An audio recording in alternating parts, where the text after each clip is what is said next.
Now, one thing that will have a big impact on how the Jaguars roster shakes out, it's a little bit of a developing injury problem. Last year, the Jaguars were one of the healthiest teams in the NFL. They went weeks without a single player on the injury report. This season, shaping up to be a little bit of a different story. So far, the Jaguars have taken a hit on the offensive line. This week was a big one. Cooper Hodges, Chandler Brewer, and Darrell Williams all were injured during the game. As well, Josh Wells was hurt during practice this week. Anton Harrison already had a shoulder injury that he's been dealing with, while Tyler Shatley's still not cleared to play after having an irregular heartbeat after practice early in camp. Pretty long list, and it's just August. This is a long season, and this may be a long list. This will definitely thin the Jaguars' depth along the offensive line, but you know what?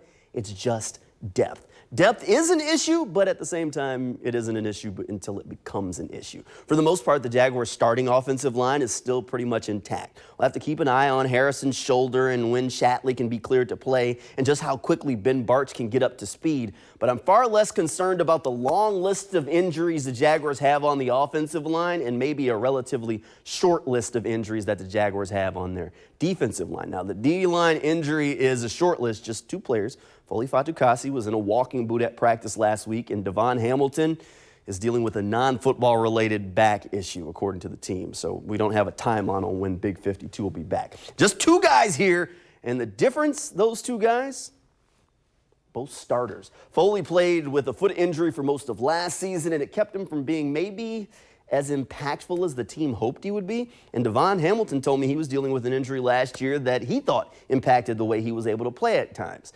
Two of these guys being healthy and dominant in the trenches was definitely a big part of what the Jaguars planned to do on defense this year and hoped would help them continue to improve. If they miss any real time or even less than 100% when the season starts, their impacts will be hard to replace. The Jaguars have some solid guys on the defensive line, but they don't really have any replacements for what Devon and Foley can do. They do the dirty work. Stopping the running game, we don't necessarily give them enough credit for the work they do, but that's what they're there for, and that's what the team loves them for. Hamilton's been dominant during camp. Looked like a guy that might even give them a little bit of push in the pass rush up the middle. So with injuries starting to stack up, we have to make sure we always measure quality over quantity. The O-line has a quantity of injuries, but the D-line is where the injuries really start to impact the quality of the team.